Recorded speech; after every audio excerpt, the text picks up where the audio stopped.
Le maître de Jérusalem, Maharil Diskin, Rav Yehoshua Lev Diskin, était un génie, un monument en Torah. Ce Rav est tombé malade des reins et qu'il lui était interdit par le médecin de goûter un grain de sel.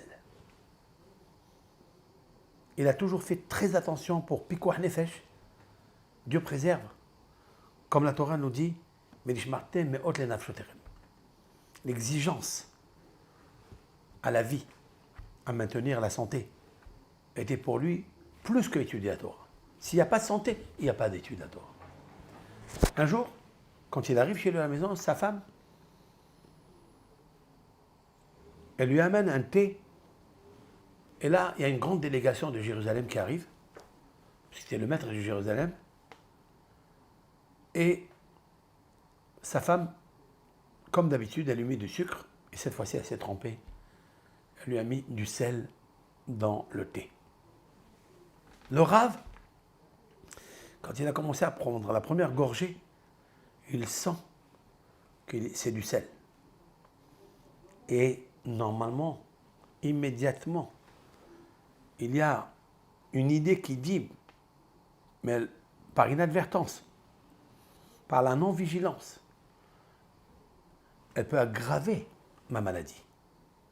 Le Rav s'est tu, il a bu petit à petit, gorgée par gorgée, tout le verre de thé rempli d'une cuillère de sel, qui est dangereux pour la santé du Rav.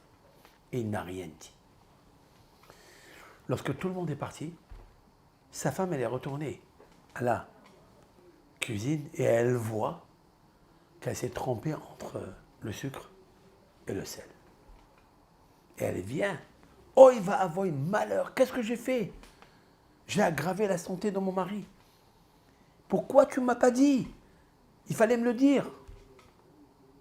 Alors le Rav lui dit, mais je ne pourrais pas te dire. Qu'est-ce que nos sages ont dit? Qu'il est préférable de rentrer dans une fournaise de feu et ne pas humilier son prochain. À plus forte raison de ne pas humilier sa femme. J'avais envie de te réprimander sur ça. Mais qu'est-ce que Hachamim nous ont dit? Il est préférable de mourir que de faire rougir son camarade, à plus forte raison, son épouse. Voilà ce que c'est un Rav. Un Rav, ça n'est pas une connaissance. Ça n'est pas un ordinateur. Non, c'est le comportement de savoir comment faire pour prolonger la vie. Et puis, le Rav, depuis cette histoire, il a commencé à aller mieux. Cela veut dire que si je veux obtenir quelque chose que je n'ai pas, enfin, je dois faire quelque chose que je ne fais pas.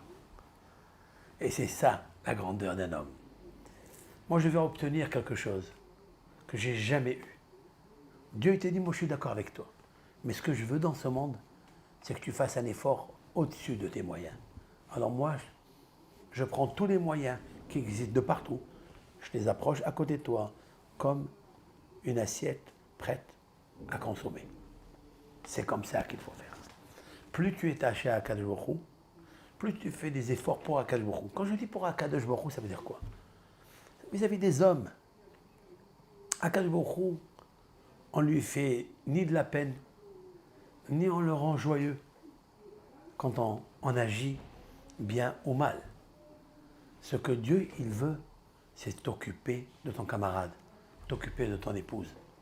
Et c'est pour ça, on prend sur nous, on programme de s'éduquer dans ce sens, de ne jamais s'enflammer, de ne jamais se mettre en colère quand on sait que cette colère, elle peut affecter, elle peut atteindre le nefesh et le pikuach nefesh de ton camarade, à plus forte raison de ton épouse, et aussi vice-versa de ton époux.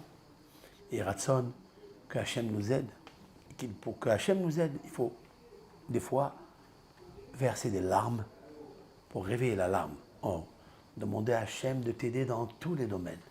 De ne jamais humilier, offenser une personne. À plus forte raison, ta femme.